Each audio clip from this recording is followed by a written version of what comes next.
베드로 전서를 통해서 은혜를 나누고 있습니다. 지난 시간에는 베드로가 유대인의 사도였고, 그리고 베드로가 예루살렘 교회의 지도자였음에도 불구하고 그가 유대인들을 향해서 편지를 남긴 것도 아니고, 또 예수님의 가장 곁에서 예수님을 가장 가까이 따라다녔던 베드로임에도 불구하고 예수님의 생애를 기록한 복음서를 기록한 것도 아니라 오늘 이방인의 땅에서 이방인으로 살고 있는 그 이방인들에게 베드로가 편지를 썼다는 것이 굉장히 큰 의미가 있음을 함께 나누었습니다. 무슨 의미입니까? 유대인들이 다 구원을 얻고 그리고 나서 또 이방인을 얻기 위해서 일반과 이반을 따로 만든 것이 아니라 유대인들의 구원이 계획된 그때에 이방인의 계획도 함께 계획되어 있다는 것을 베드로가 말해주고 있는 것입니다. 저와 여러분은 유대인입니까? 이방인입니까? 이방인이었죠. 이방인이었던 우리가 예수를 믿고 하나님의 백성이 된 것은 어떻게 하다가 유대인이 잘 못해서 이방인에게 기회가 넘어온 것이 아니라 하나님께서 창세 전부터 미리 아시고, 베드로 1장에 나오듯이 미리 아시고 우리를 택하셔서 오늘 우리가 하나님 전에 나와 앉아 있는 줄 믿습니다.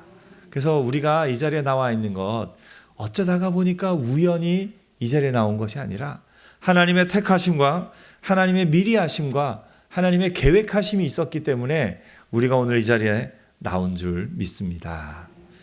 그래서 여러분 한 사람이 당당함을 가져야 될 게 뭐냐면, 나는 하나님의 택함을 받은 사람이다. 옆에 한번 자신을 소개해 주세요. 저는 하나님이 택하신 사람입니다. 아멘. 하나님이 택하신 사람으로서의 당당함이 늘 있기를 축복합니다. 오늘 베드로전서 2장에서 베드로가 그 이방인들에게 예수님을 소개합니다. 예수님을 소개하는데 1장에서는 마지막 부분에 산소망으로 예수님을 소개했는데 2장에서는 어떻게 예수님을 소개하죠? 산돌로서 소개합니다. 이것도 참 재밌는 것이, 돌 하면 원래 이름에 돌이라는 뜻이 들어간 사람이 있습니다. 누구죠? 베드로입니다. 베드로. 베드로의 이름이 헬라어로 페트로스, 무슨 뜻입니까? 바위, 반석, 그 돌이라는 뜻이죠. 누가 그 이름을 지어주셨을까요? 예수님이 지어주셨습니다. 원래 베드로의 본래 이름은 시몬입니다. 바요나 시몬이라는 이름이 있었는데 예수님이 이 베드로가 주는 그리스도시요 살아계신 하나님의 아들이시니다 신앙 고백을 하니까, 그래, 내 이름을 이제부터는 게바라 하리라. 게바가 헬라어로 베드로입니다. 내 이름을 이제 반석이라 하리라. 내가 이 반석 위에 교회를 세우리라 하고서 베드로의 이름을 지어주셨습니다. 베드로는 그 이름을 너무 좋아했어요. 그래서 자기 자신을 시몬이라고 부르기보다 뭐라고 부르는 걸 좋아합니까? 베드로다라고 자기 이름을 부릅니다. 베드로가 자기 이름을 이렇게 베드로라 하고 1장 앞부분에도 소개한 것을 볼 수가 있습니다. 그런데 그 이름의 돌, 우리나라로 치면 이름에 돌이 들어간 이름, 일석이라는 이름이 있죠. 그런 이름도 있고, 아인슈타인이라는 이름이 한 개의 돌이라는 뜻이라고 그러네요. 그래서 뭐 따로 띄었으면 그런데 붙였으니까 그냥 이름이 됐겠죠. 그런데 베드로가 자기 이름에 돌이 들어갔는데 그거를 참된 돌은, 반석은 누구시라고요? 예수님이라고 소개하고 있는 겁니다. 이 돌에 대한 이미지는 성경에 참 많이 나와 있습니다. 구약에서부터 나와 있습니다. 돌에 대한 구약의 여러 예언들과 여러 이야기들이 크게 돌에 대해서 두 가지를 얘기합니다. 하나는 든든한 반석으로서 돌이 언약의 상징, 언약을 기억하는 그런 이미지가 돌에 있습니다. 또 하나 돌은 심판의 돌로서 있습니다. 그래서 하나는 언약의 돌, 또 하나는 심판의 돌, 이 두 가지가 구약에서부터 나오는 것을 보게 됩니다. 가장 먼저 이 언약의 돌이 나타나는 것은 야곱 이야기 때부터입니다. 야곱이 뭘 베고 잤죠? 돌베개를 베고 잤습니다. 야곱이 돌베개로 베고 잔 바로 그곳에 돌베개를 베고 잠들었는데 하늘이 열리고 천사들이 오르락내리락 하는 것을 봅니다. 그때 하나님이 야곱에게 약속하십니다. 창세기 28장 13절에 나는 여호와 너의 조부 아브라함의 하나님이요 이삭의 하나님이라. 내가 누워있는 땅을 내가 너와 내 자손에게 주리니 내 자손의 땅이 티끌같이 되어 내가 서쪽과 동쪽과 북쪽과 남쪽으로 퍼져나갈지며 땅의 모든 족속이 너와 내 자손으로 말미암아 복을 받으리라. 내가 너와 함께 있어 내가 어디로 가든지 너를 지키며 너를 이끌어 이 땅으로 돌아오게 할지라. 내가 내게 허락한 것을 다 이루기까지 너를 떠나지 아니하리라. 하나님의 약속의 말씀이 들립니다. 야곱이 그 약속의 말씀을 듣고서 일어나서 뭘 했습니까? 그 돌을 취해서 세우고 그곳 이름을 베델이다. 이것은 하나님의 집이요 하늘의 문이로다 하면서 그곳을 베델이라 합니다. 야곱이 돌을 왜 세웠을까요? 언약을 기억하기 위해서입니다. 돌이 그냥 있으면 그냥 지나쳐가는 돌이지만 야곱이 그 돌을 특별하게 세워놔서 자기만의 기억의 모양으로 삼은 겁니다. 그 돌을 볼 때 뭘 기억하라고요? 하나님의 약속을 기억하기 위해서 야곱이 그렇게 세운 것을 봅니다. 이처럼 돌은 하나님의 약속을 기억하는 이미지가 있습니다. 이스라엘 백성이 가나안 땅에 들어갈 때 또 한 번 이 일을 행합니다. 여호수아가 이스라엘 백성을 이끌고 강을 건넙니다. 무슨 강을 건너죠? 요단강을 건너요. 이스라엘 백성이 요단강을 다 건너갔을 때 갑자기 여호수아가 백성의 장로들에게 명합니다. 다시 강 속으로 들어가라고. 들어가서 뭐 하라고 합니까? 강 밑에 있는 돌을 가져오라. 그래서 12지파를 대표해서 12개의 돌을 가져다가 한 곳에 쌓아놓습니다. 강 바깥에 있는 돌하고 강 아래에 있는 돌하고 같을까요? 다를까요? 다르죠. 다릅니다.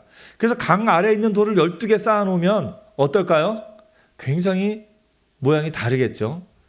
그때 여호수아가 하나님의 명령을 전달합니다.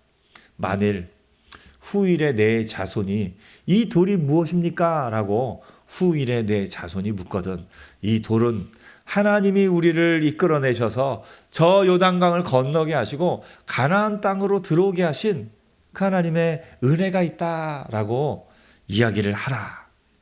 그래서 길갈에 12돌을 세웁니다. 나중에 여호수아는 또 돌 앞에서 이렇게 이야기합니다. 여호수아 24장 27절에 보면 여호와께서 우리에게 하신 모든 말씀을 들었음이라. 그런즉 너희 하나님을 배반하지 않게 하도록 이 돌이 증거가 되리라.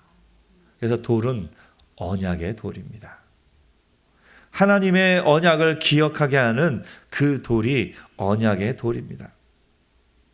예수님은 베드로에게 그 반석, 베드로라는 이름을 주시면서 그 언약의 돌, 그 반석 위에 내가 내 교회를 세우리라. 너는 베드로라. 내가 이 반석 위에 내 교회를 세우리니 음부의 권세가 이기지 못하리라. 내가 천국 열쇠를 내게 주리니 내가 땅에서 무엇이든지 매면 하늘에서도 매일 것이요 내가 땅에서 무엇이든지 풀면 하늘에서도 풀리리라. 하나님의 약속, 우리를 택하시고 예수 그리스도로 말미암아 우리를 구원하신 그 하나님의 약속 위에 교회가 세워진 겁니다. 그래서 돌은 언약을 기억하는 돌입니다. 에베소서에서 바울은 예수님을 하나님 전에 기초 모퉁이 돌로 묘사하면서 사도들과 선지자의 터 위에 세우심을 입은 자라. 그리스도 예수께서 친히 모퉁이 돌이 되셨느니라. 그의 안에서 건물마다 서로 연결하여 주 안에서 성전이 되어 가느니라 말씀하고 있습니다. 예수님의 언약의 터 위에 우리가 교회로 세움을 받았습니다. 베드로는 그 돌에 산돌이라고, 그냥 돌이 아니라 무슨 돌이라고요? 산돌이라고 하나 더 이름을 붙입니다. 그러므로 교회는 산돌입니다. 그냥 돌이 아니라 언약을 기억하는 돌인데, 언약을 기억하는 그 돌이 살아있다라는 것은 돌이 그 견고함과 흔들리지 않는, 요동하지 않는 그것을 말해주긴 하는데, 돌만으로는 우리의 그 견고함을 설명하기가 부족해서 베드로가 거기에다가 한 가지 이미지를 더 붙인 겁니다. 산돌이라고. 살아있는 돌은 뭡니까? 살아있다는 건 계속해서 성장해 나간다는 것을 말합니다. 그러므로 하나님의 교회인 산돌은 견고한 반석 위에 세워진 견고한 성전이면서 동시에 점점 자라가는 성전이다라는 것을 말해주고 있습니다. 예수님이 산돌이시듯이 교회인 저와 여러분도 산돌인 줄 믿습니다. 한번 옆에 얘기해 주세요. 저는 산돌입니다. 네. 여러분 산돌입니까? 산돌은 뭐냐면 약속 위에 견고하게 서 있는 사람이 산돌입니다. 여러분 오늘 당장 죽어도 천국에 갈 것을 믿습니까? 아멘. 무엇 때문에 천국에 갈 확신이 있는 거죠? 예수님과 그 말씀에 근거해서 우리가 천국에 갈 확신이 있는 겁니다. 우리가 내가 내 생활이나 내 감정이나 내 능력이나 어떤 그런 것으로 구원을 받은 것이라면 때로 내가 잘 못 살고 때로 내가 마음이 힘들어 있고 연약해 있으면 구원마저 흔들린다 생각할지도 모릅니다. 그런데 베드로는 여기 이야기합니다. 우리의 구원, 너희의 구원은 결코 흔들리지 않을 산돌이신 예수 그리스도 위에 세워져 있고 너희도 산돌이 되었기 때문에 결코 흔들리지 않고 견고하고 그 위에 세워져 간다라고 말하고 있는 겁니다. 오늘 여러분, 우리의 구원은 하나님의 약속, 하나님의 말씀을 근거로 세워진 줄 믿습니다. 그렇기 때문에 우리가 구원받은 거에 대해서 누가 어떠한 소리를 해도 우리는 흔들리지 않을 수 있습니다. 여러분 혹시 주변 사람들이 여러분에게 저주의 말을 퍼부으면 마음이 어떻습니까? 힘듭니까? 아니면 괜찮습니까? 여러분 주변에 어떤 악한 사람들이 여러분에게 저주의 말을 퍼붓는다 할지라도 여러분 간단하게 반사하면 됩니다. 반사 어렸을 때 많이 해보셨죠? 왜 반사합니까? 하나님이 약속해 주셨어요. 아브라함에게 너를 축복하는 자에게 내가 복을 내리고 너를 저주하는 자를 내가 저주하리라. 누가 우리 예수 안에 있는 우리를 저주를 한다면 하나님이 우리를 저주하는 그 사람에게 벌을 내릴 것이 틀림이 없습니다. 그래서 여러분 누군가 여러분을 향해서 폭언을 악담을 퍼붓고 온갖 저주를 바란다면 그 사람을 불쌍히 여기는 은혜가 있기를 바랍니다. 그 말한 그걸 그대로 다 이렇게 받을 걸 생각하면 얼마나 불쌍합니까? 여러분 그 어떤 것도 이제 여러분에게 해가 되지 않고 여러분은 심판받지 않고 멸망받지 않고 하나님의 백성으로 산돌이신 예수 그리스도에 견고하게 세워진 또 하나의 산돌인 줄 믿습니다. 여러분을 축복하는 자에게는 하나님이 복을 주신다 하셨으니 여러분 여러분을 향해서 축복하는 사람을 보면 그 옆에 꼭 붙어 있으면 됩니다. 나를 축복하는 사람은 잘 될 게 틀림이 없어요. 하나님이 나를 축복하는 자에게 복을 주겠다고 하셨으니 그 옆에 꽉 붙어 있으면 나를 축복하는 그 사람이 잘 될 때 은혜가 저에게도 또 흘러올 줄 믿습니다.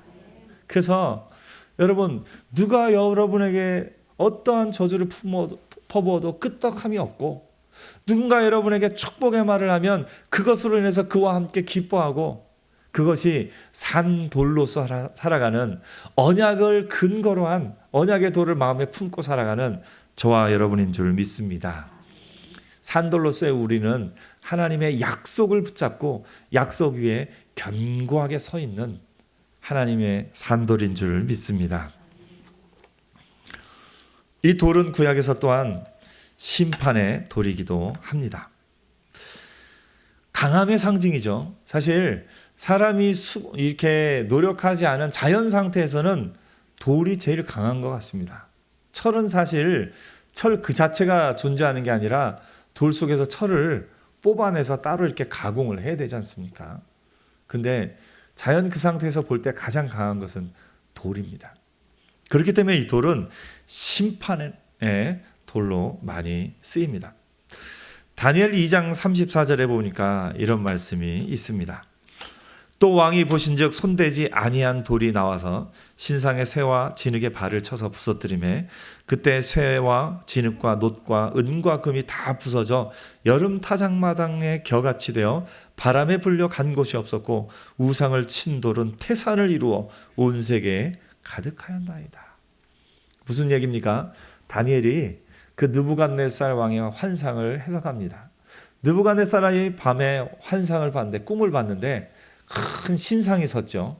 금과 은과 또 철과 동으로 이루어진 신상이 섰습니다.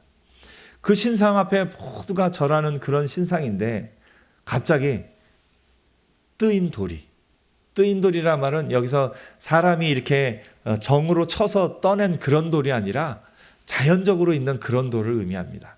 그 돌이 나타나서 신상을 완전히 부서뜨립니다. 심판합니다.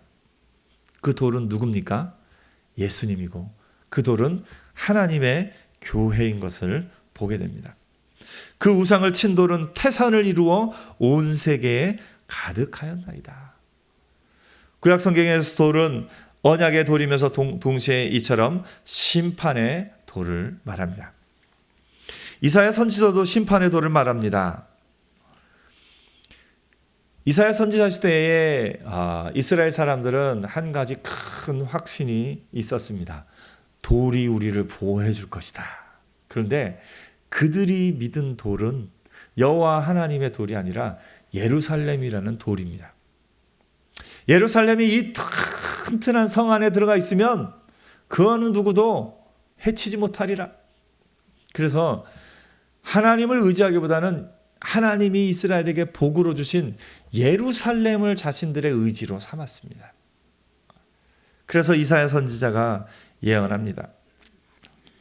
만군의 여호와 그를 너희가 거룩하다 하고 그로 너희를 두려워하며 놀랄 자를 삼으라. 그가 거룩한 피할 곳이 되시리라. 그러나 이스라엘의 두 집에는 거치는 돌, 걸리는 반석이 되실 것이라. 이렇게 이야기합니다. 무슨 얘기입니까? 너희가 그 돌을, 예루살렘, 그걸 의지하고 있는데 너희가 하나님을 의지하면 하나님의 너희의 피할 처소가 되시지만 너희가 그 돌을 의지하면 그 돌로 말미암아 너희가 멸망당하리라. 이렇게 이야기하고 있는 겁니다. 돌은 심판의 돌입니다. 예수님은 돌을 베드로를 통해서는 언약의 견고한 반석의 이미지를 사용했지만 또 한편에서 예수님도 심판의 이미지를 사용하십니다. 누가복음 20장 17절에 보니까 무릇 이 돌 위에 떨어지는 자는 깨어지겠고 이 돌이 사람 위에 떨어지면 저를 가루로 만들어 흩으리라. 예수님도 이 돌이 심판의 돌이 될 수 있는 것을 이야기하십니다. 바울도 돌의 이미지를 심판의 이미지로 사용합니다. 로마서 9장 32절에 보니까 어찌 그러하냐 이는 그들의 믿음을 의지하지 않고 행위를 의지함이라 부딪힐 돌에 부딪혔느니라. 기록된 보라 내가 걸림돌과 거치는 바위를 시온에 두노니 그를 믿는 자는 부끄러움을 당하지 아니하리라 함과 같으니라. 베드로도 이 돌이 심판의 돌이 될 수 있음을 바울도 이야기하고 있는 겁니다. 베드로는 산돌이라는 이미지의 이 두 가지를 동시에 이야기하고 있습니다. 오늘 본문 말씀 같이 한번 읽어보겠습니다. 베드로전서 2장 4절 말씀 우리 같이 한번 읽어보겠습니다. 4절이요. 시작.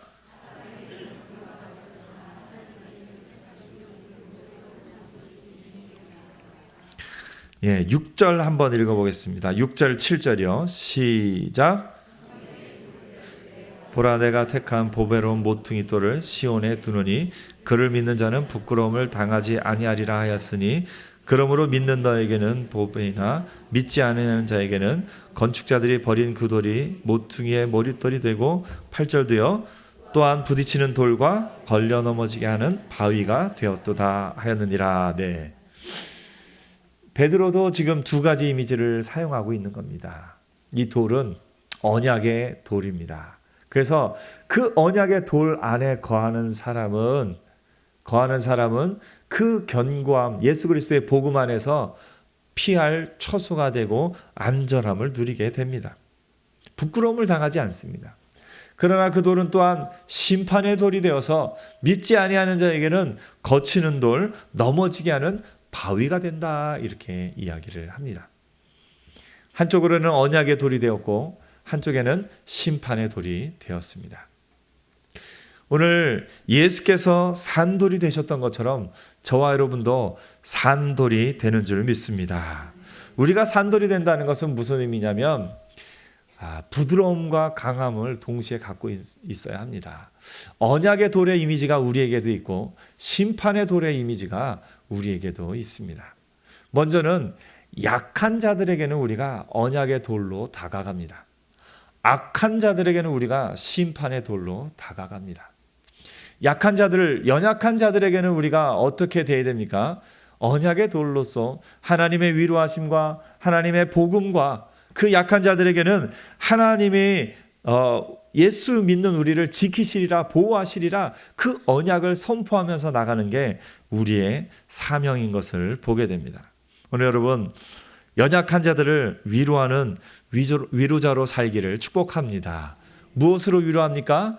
언약의 돌로서, 하나님의 말씀으로서 우리를 지키시고 우리를 보호하신다는 그 언약의 말씀으로서 내가 위로를 얻고 또 다른 사람들을 위로하는 것이 언약의 돌로서의 산돌의 우리의 모습입니다. 또한 우리는 심판의 돌로서 나갑니다. 심판의 돌로 나간다는 것은 꼭 우리가 선지자 돼서 싸우고 또 그 벌을 선포하고 그러라는 의미가 아닙니다. 심판의 돌로서 나가는 우리는, 베드로는 그 뒷부분에서 우리의 선행을 이야기하면서 너희가 이방인 중에서 행실을 선하게 가져 너희를 악행한다고 비방하는 자들로 하여금 하나님이 오시는 날에 하나님께 영광을 돌리게 하라. 또 뭐라고 하냐면 15절에 보니까 곧 선행으로 어리석은 사람들의 무식한 말을 막으시는 것이라. 선으로 악을 이기는 것, 그것이 우리 그리스도인이 가지고 있는 심판의 돌의 이미지를 베드로가 자세히 설명하고 있는 것을 보게 됩니다. 오늘 여러분, 심판의 돌로서의 우리는 강함이 좀 필요합니다. 여러분은 약한 사람입니까? 강한 사람입니까? 예. 사람은 본성상 자기가 약하다고 생각을 합니다. 그래서 누군가에게 상처를 입는 건 내가 약하다고 생각하기 때문에 상처를 입습니다. 남편과 아내가 서로 혹시 싸우면 누가 약자입니까? 아내가 약자입니까? 남편이 약자입니까? 서로 자기가 약자라고 합니다. 남편은 또 남편이 약자라는 그런 어떤 마음이 있고요. 아내는 아내가 약자라는 그런 마음이 있습니다. 여러분, 부모와 자녀가 혹시 갈등이 있으면 누가 약자입니까? 부모가 약자입니까? 자녀가 약자입니까? 각자가 다 자기를 약자라고 생각합니다. 나는 피해자다. 그 마음속에는 뭐가 있냐면 당신이 가해자다. 당신이 잘못했다. 이런 마음이 좀 들어가 있습니다. 사람은 누구나 자기가 아무리 능력 있고 힘이 있어도 자기는 피해자다 생각을 합니다. 법원에 아주 큰 어떤 정치나 이런 부분에서도 보면 우리가 보기에는 대단한 권력을 가진 사람인데 다들 아무리 큰 권력을 가졌던 사람이라도 어떤 일이 생기고 나면 뭐라고 합니까? 나는 피해자입니다. 그렇게 이야기를 합니다. 다 자기를 약자라고 생각합니다. 네, 여러분. 누가 강한 자냐면 영원한 저 천국을 소유한 사람이 강한 사람입니다. 여러분, 이 땅에서 삶이 끝인 사람이 강한 사람이겠습니까? 영원한 저 천국을 소유한 사람이 강한 사람이겠습니까? 영원한 저 천국을 소유한 저와 여러분이 강한 사람인 줄 믿습니다.